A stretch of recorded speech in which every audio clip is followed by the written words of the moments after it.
સાહેબ, હા બોલો. આ વખતે કેવું પેપર સેટ કરું? આ વખતે એક કામ કરો, 47 પ્રશ્નો જે છે એ ગણિત રીઝનિંગના ઉમેરી દો અને અન્ય અમુક પ્રશ્નોની અંદર પણ વિધાનવાળા પ્રશ્નો ઉમેરો, જેથી જીપીએસસી જેવી થોડી ફ્લેવર આવે. અરે સાહેબ, વિદ્યાર્થીઓ શોકમાં આવી ગયા છે કે આ પીએસઆઈ નું પેપર હતું કે જીપીએસસી ના સુપર ક્લાસ 3 નું પેપર હતું. સાહેબ, હવે આ વર્ષે કેવું પેપર કાઢવાનું છે? આ વખતે આપણે સિલેબસ બદલાવ્યો કેમ? હા સાહેબ, આ વખતે આપણે 200 માર્કના એમસીક્યુ ની અંદર એમને પદ્ધતિસર બધા વિષયોનું કહી દીધું છે કે આટલા માર્કનું આટલું આવશે અને 100 માર્કનું જે એમનું રાઇટિંગ છે એટલે 2 પેપર રાખેલા છે.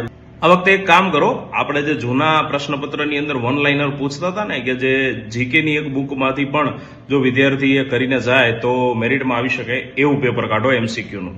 અરે સાહેબ, ગયા વર્ષનું પેપર જોયા બાદ તો આ વર્ષ સુધી એટલે કે 4 વર્ષ સુધી અમુક વિદ્યાર્થીઓ તો આખા પાઠ્ય પુસ્તકો ચાટી ગયા છે, જીસીઆરટી એનસીઆરટી મોઢે કરી લીધું છે અને ટેસ્ટની ટેસ્ટ તો આપી દીધી છે અને રિવિઝનો 3-4 વખત કરી દીધા છે.